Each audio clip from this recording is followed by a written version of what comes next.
नमस्कार। किसानों का टिकरी बॉर्डर से दिल्ली की तरफ कूच। किसान आंदोलन के कारण दिल्ली अस्पतालों को गैस सिलेंडर पहुंचने में देरी हो रही है। इस बात का खंडन करते हुए राकेश टिकैत ने कहा कि एम्बुलेंस इधर से गुजर रही हैं तो गैस के टैंकर भी जा सकते हैं, और अगर कोई रास्ता रोका हुआ है तो पुलिस ने रोका हुआ है, हमारी तरफ से कोई रास्ता रोका हुआ नहीं है। और जो भाजपा की तरफ से बात कही जा रही थी कि किसान आंदोलन की तरह से रास्ता रुका हुआ है या मीडिया की खबरें दे रहा है, ऐसा कुछ आम आदमी पार्टी के उप मुख्यमंत्री मनीष सिसोदिया ने भी नहीं कहा। हालांकि उन्होंने चिंता जाहिर की है कि गैस सप्लाई ज़्यादा नहीं मिल रही है और मेरी गैस सप्लाई का कोटा जो है 378 मैट्रिक टन है, उसको बढ़ा दिया जाना चाहिए। चूँकि इंडस्ट्रियल एरिया होने के नाते दिल्ली में गैस उत्पादन नहीं होता है तो हम पड़ोसी राज्यों से आयात करते हैं इसको, और जो उत्तर प्रदेश और हरियाणा से गैस आती है। ऐसी खबरें उनके द्वारा बताई गई कि हरियाणा गवर्नमेंट के अधिकारी वहां पर जाकर के ट्रक को रोक दिया है, जो गाड़ी नहीं आ पा रही है। इसलिए उन्होंने कहा है कि मैं केंद्र सरकार से अनुरोध करता हूं दिल्ली को उचित मात्रा की ऑक्सीजन गैस की सप्लाई को निर्बाध रूप से पूरा करें।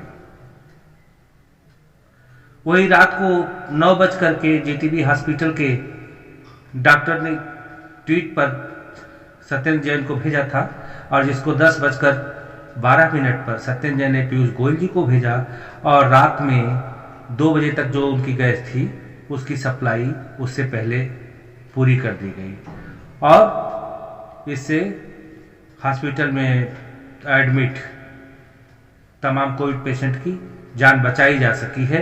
लेकिन यह चिंता का विषय है कि दिल्ली और उत्तर प्रदेश के लखनऊ अस्पतालों में गैस की मात्रा पूरी नहीं हो रही है, जिससे 2-4 दिन का स्टॉक हो उनके पास केवल 8-10 घंटे का स्टॉक रहता है, और हमेशा खतरे की घंटी बजती रहती है, मीडिया में खबरें आती रहती हैं। तो उम्मीद करता हूं कि खबरें मीडिया में ना आकर के आपस में सरकारें ही सुलझा ले तो बहुत अच्छा होगा, और ये निर्बाध रूप से जारी रहना चाहिए। जहां कोविड पेशेंट हैं उनका इलाज होना चाहिए। हालांकि ये बहुत बुरा वक्त है हमारे पास कि हम पूरा नहीं कर पा रहे हैं, और ये महामारी है। महामारी से मेरा बस इतना कहना है कि इससे डरना नहीं है, डरेंगे तो और हमें डराएगी और बीमारी ज़्यादा बढ़ेगी। इससे हमें लड़ना ही चाहिए, और लड़ने के अलावा और कोई चारा भी नहीं है। अगर कोरोना की बात की है, पेशेंट की बात की है, तो आज बहुत चिंताजनक खबर आई है कि आज देश में कोविड के रोजाना नए केसेज जो जोड़ते हैं रिकॉर्ड कायम किया है। 2,95,041 केसेज रिकॉर्ड आए हैं आज, और मौतें भी उसी तरह से 2,000 के ऊपर चली गई हैं, जो कि एक चिंता का विषय है। और इसी कोविड के क्रम में ऐसा अनुमान लगाया जा रहा है कि मुंबई में आज रात से लॉकडाउन दिल्ली की तरह लगा दिया जाए। कल राष्ट्र के नाम प्रधानमंत्री ने जो संबोधन किया था उस पर कांग्रेस के प्रवक्ता रणदीप सुरजेवाला ने केवल उसको कहा ही अज्ञान का सार था, जिसमें प्रधानमंत्री ने कोई भी जिम्मेदारी अपने ऊपर नहीं ली है। सारी की सारी जिम्मेदारियों को राज्य सरकारों पर डाल दिया गया है, जिसमें कुछ लोगों का कहना है कि अच्छा है अब भी कांग्रेस पर कम ही जिम्मेदारी डाली गई है, क्योंकि उसकी सरकारें कम राज्यों में है। ज़्यादा जिम्मेदारी तो अभी भी भाजपा उठा रही है। कोरोना वैक्सीन बनाने वाली कंपनियों को सरकार आर्थिक मदद देने के लिए तैयार। उत्तर प्रदेश में 18 से 45 साल के लोगों के लिए योगी सरकार मुफ्त में वैक्सीन मुहैया कराएगी। धड़ल्ले से जारी है कोरोना की मुख्य दवा काम आने वाली रेमडेसिविर का कालाबाजारी, और इसमें अस्पताल के तमाम डॉक्टरों के संलिप्त होने की आशंका है, और इनकी धर पकड़ की जा रही है और जांच भी बिठा दी गई है। और इसी कोरोना बीमारी के तहत राहुल गांधी जी के कुछ ट्वीट आए हैं। पहली बार मुझे लगा, आज मैं ढूंढने लगा कि ट्वीट क्या करते हैं।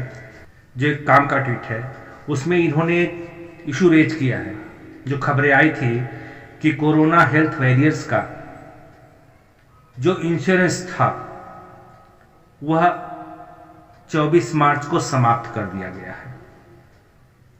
और इस महामारी के दौरान जो कोरोना वॉरियर्स हैं, जो लड़ाई कर रहे हैं अस्पताल में या किसी भी जगह पर, उनके लिए कोई भी इंश्योरेंस नहीं। मैं बता दूं कि इसके पहले 50 लाख का बीमा था कि यदि कोरोना वायरस को कुछ हो जाता है इस दौरान तो उनके परिवार को, आश्रितों को 50 लाख रुपया मिलेगा।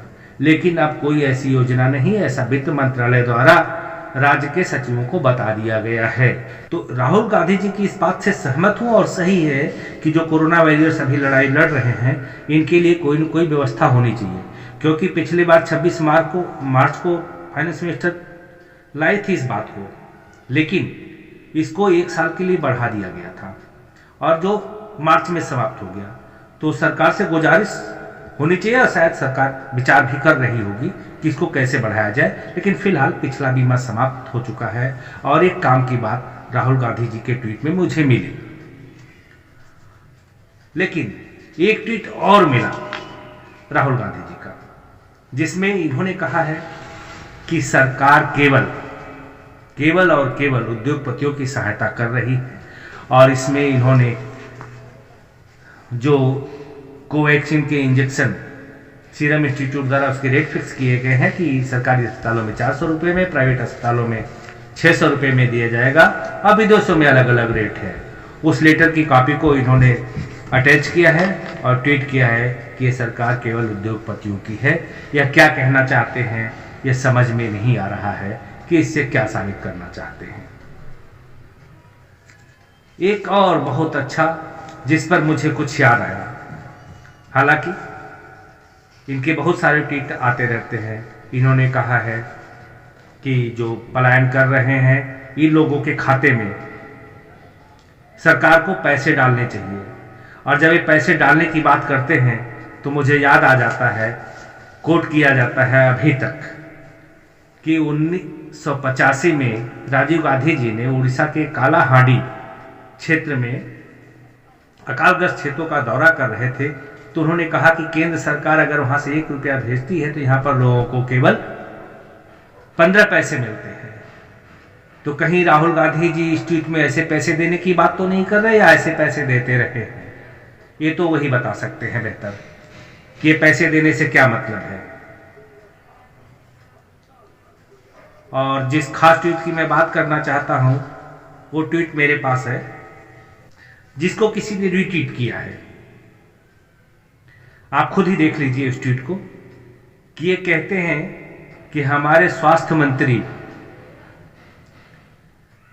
कोरोना के कारण देश की स्थिति, मरीजों की स्थिति बिगड़ती जा रही है, लेकिन हमारे स्वास्थ्य मंत्री कह रहे हैं कि हालात अभी अंडर कंट्रोल है, स्थिति नियंत्रण में है।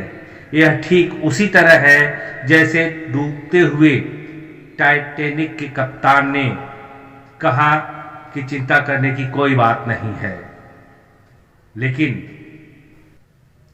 राहुल जी, ये हो सकता है कि स्वास्थ्य मंत्री के बारे में आप कैसे विचार हों, लेकिन थोड़ा पब्लिक में जाके पूछे तो लोग भी यही कह रहे हैं, कि आप ऐसे कप्तान हैं जो कांग्रेस को टाइटैनिक बना रहे हैं। समझ गए होंगे मैं क्या कहना चाह रहा हूं। वहां टाइटैनिक डूब रहा था, कप्तान लोगों को दिलासा दे रहा था, लेकिन यहां कप्तान ही टाइटैनिक को डुबा रहा है। समझ गए? चलिए, आप तो इतने अच्छे हैं राहुल जी कि तमाम लोगों को हंसने का मौका दे देते हैं ऐसे सीरियस समय में। तो आज के लिए बस इतना ही, चलता हूं, फिर नई खबरों के साथ मिलूंगा। नमस्कार।